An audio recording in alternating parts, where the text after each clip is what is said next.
Hey everybody, Ace Trinillium here. Now normally when I do a top 10 list, I create the list and I choose the Pokemon that are in it based on my personal feelings and opinions about certain Pokemon. But today I've decided to bring you a different kind of top 10, one formulated by factual data for a little change of pace. Get it? Pace? No? You will. With the sheer mass of Pokemanity filling the pages of the Pokedex, there are definitely certain Pokemon that are ahead of the pack in certain areas. When we look at Pokemon statistically, there are definitely key players in the Pokemon world that are looking at the rest in the rearview mirror, and somehow always manage to be one step ahead. I'm talking of course about the fastest Pokemon. There are some Pokemon that are able to fly by at ridiculous speeds, and when it comes to Pokemon battling, being a split second faster than your opponent could be the difference between claiming victory or tasting defeat.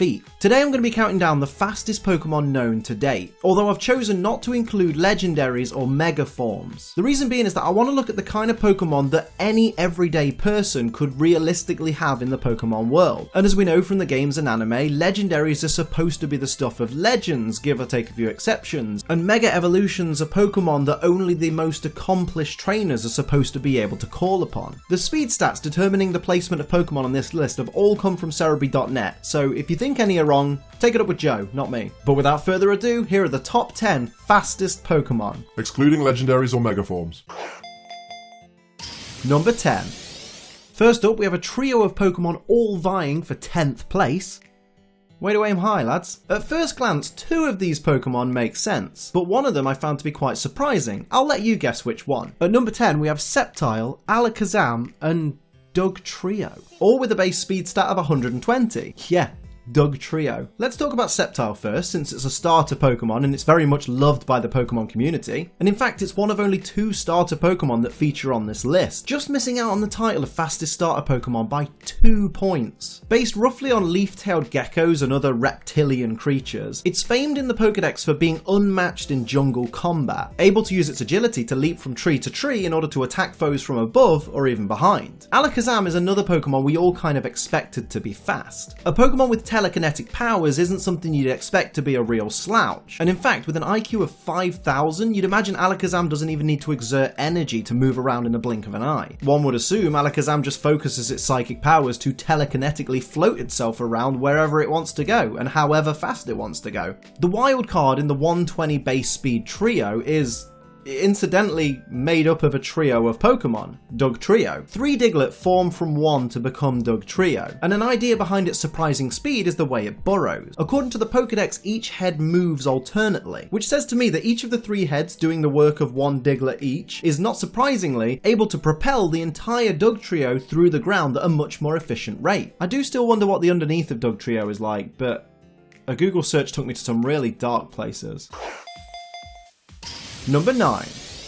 One of the traits that comes with being a ninja is agility. Without speed, ninjas wouldn't be able to take down their targets with the precision and the silent efficiency that they do. So naturally, one would expect Greninja to turn up in this list sooner or later. Now it's worth noting that from this point onwards, all Pokemon outspeed Arceus. That's right, from number 8 to number 1, all of these Pokemon are faster than God. Greninja included, rocking a base speed stat of 122. Speed is an important part of Greninja's repertoire, since its defenses don't grant it much staying power when it comes to the heat of Pokemon battle. But when combined with its hidden ability Protean, which changes Greninja's type to that of the move it just used, outspeeding your opponent can be a lifesaver. For example, changing from a water type to an ice type can be the difference between surviving a grass type attack or fainting, but also giving same type attack bonus on Ice Beam, which might just be the hit that you need to take down your grass type opponent. But this whole tactic does not work if your opponent beats you out the gate, and that's why Greninja's lucky to be in the faster than God club.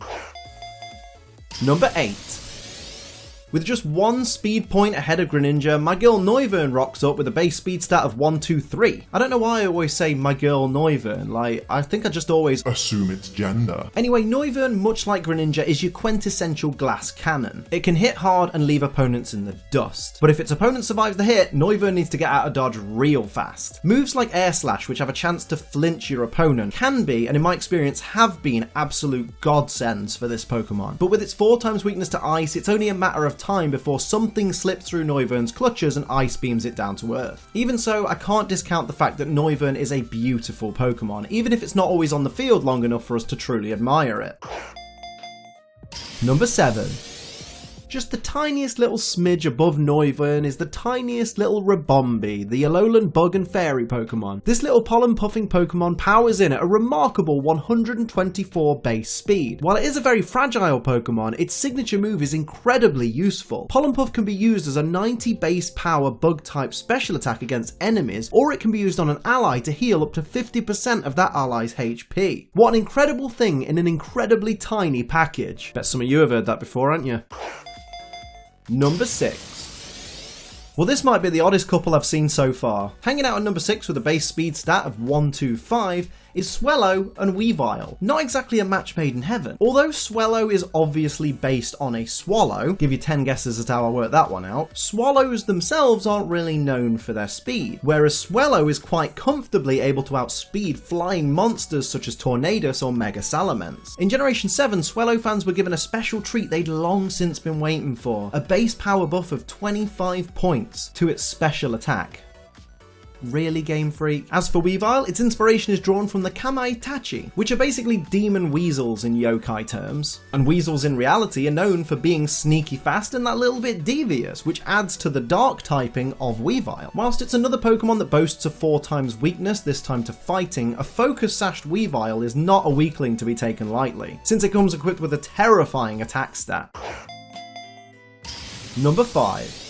Flying Solo at number 5 is arguably the Pokemon with the worst cry in the Pokemon anime, but also one of the most beloved Pokemon from Generation 6, before its hidden ability got nerfed. It's Talonflame, swooping in just above Swellow and Weavile with a base speed stat of 126. Talonflame is a gorgeous Pokemon, and whilst it's not the first fire and flying type Pokemon we've seen, it's certainly the fastest. Moltres, Ho-Oh and Oricorio Bile wish they could keep up with this. Interestingly, even though this is a Pokemon with an amazing speed stat, it mainly found its success and popularity through the use of its hidden ability Gale Wings. In Generation 6, Gale Wings increased the priority of flying type moves used by Talonflame by 1, essentially turning all of Talonflame's flying type moves into priority moves. This allowed Talonflame to unleash Brave Bird after Brave Bird after Brave Bird, dealing as much damage as physically possible. However, in Generation 7, Gale Wings was changed. Whilst it still has the same effect, increasing the power of Talonflame's flying type moves by 1, turning them into priority moves effectively,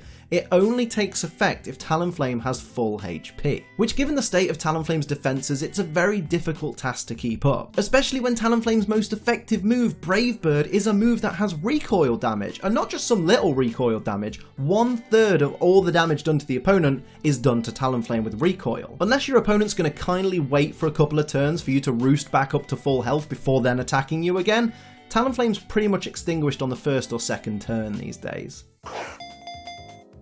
Number 4. Here we have the final trio of the list, although after this is numbers 3, 2 and 1, who you could argue is the final shut up, we're doing facts. Tied for the number 4 slot is Familiar Faces, Jolteon, Crobat and Aerodactyl, each with a base speed stat of 130. Being an evolution of the quirky, what do I feel like evolving into today Pokemon that is Eevee, Jolteon was always guaranteed to have one remarkable stat that is base 130. Lucky for Jolteon, it was the speed stat, and the more you think about it, the more it makes sense. Jolteon is an electric type Pokemon, and while that doesn't particularly necessitate speed, let's remember that Jolteon is classified in the Pokedex as the lightning Pokemon, and given how quickly it can move, it certainly brings credibility to the phrase as fast as lightning. Crobat on the other hand isn't as poetic in the reasoning behind its feats of speed. When it comes to Crobat, its motivation is its need to feed. Of course, catching prey is easier if, after you evolve from Golbat, the little legs that you were never really using change into an extra set of wings, allowing you to fly faster,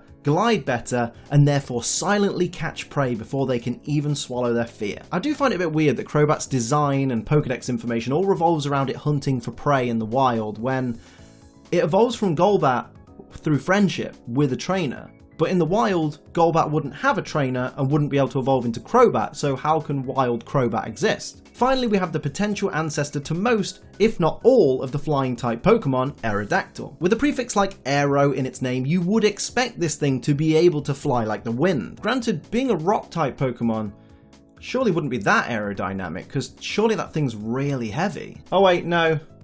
It weighs 59 kilograms. It's less than me. Number 3. Next up, we take quite a jump to the pile of guts that used to be Shelmet, now known as Accelgor. And yes, Accelgor is the correct pronunciation, since it comes from the word accelerate, which means to increase in speed. Accelgor, after kindly handing over its shell to Karrablast, instantly becomes more agile and more maneuverable, and skyrockets to the incredible speed of base 145. It makes sense, not just because of the shed weight, but also because of its head design, which seems to be loosely based off like a race car driver's helmet. This guy was designed to move fast and ask questions later. Although the lack of a shell does leave Accelgor very vulnerable, becoming another of the glass cannons that populate the majority of this caliber of Pokemon. And amazingly, even with its massive speed stat, it still gets the Unburden ability, which doubles its speed once its held item's been used. How fast do you want to go, Accelgor? Number 2. Rolling in at number 2 with the same base speed stat as Mega Aerodactyl, 150, it's everyone's favourite living, breathing emoji, Electrode. This grinning orb monster is usually the go-to Pokemon for someone looking for a counter-argument when someone says to them that generations 5 onwards didn't have very imaginative Pokemon. They have a point. You can't yammer on about how unimaginative a candle or a keyring or an anchor is, when literally you have a Pokemon based on a sphere. It's not really winning the Complex award, is it? Although, in your defense, it does have 2 different colours. Complex. Electrode, much like Jolteon, probably earned its speed from being based around electric circuits, or a phenomenon known as ball lightning, which I've since come to learn is not just a clever way to keep your crown jewels illuminated invented by IKEA. It's easy to see that Electrode is probably as fast as it is based on something to do with the speed of light or the speed of at least electricity. It really does have a great smile though. Number 1. And here we are, the upper echelon of the Pokemon speed world. Say hello to the fastest non-mega, non-legendary Pokemon in the world right now, Ninjask. Like we said with Greninja, ninjas are known for their speed and agility, and this Mortal Kombat looking creepy crawly is no exception. With a base speed stat of a massive 160, Ninjask outspeeds almost everything in the Pokemon world, including all of the Mega Evolutions. In fact, out of all the Pokemon in the Pokemon world, including legendaries, including alternate forms, the only Pokemon that is faster than Ninjask is Deoxys Speed Form. Ninjask is a speed demon of the Pokemon world, and even gets access to speed boost so it can become faster and faster with each passing turn. If you want speed, look no further than Ninjask, but don't blink, you might miss it. Now don't forget to leave a comment, let me know which is your favourite speedy Pokemon and why you love it so much. You can follow me on Twitter for all my latest updates, and if you'd like to be in the end credits of my videos and you'd also like to see my videos before anyone else, consider becoming a Patreon. It costs $1 a month. That's less than the price of a McFlurry. Make sure you subscribe with notifications on so you never miss a video, and until next time, I'm Ace Trainer Liam. Keep on training.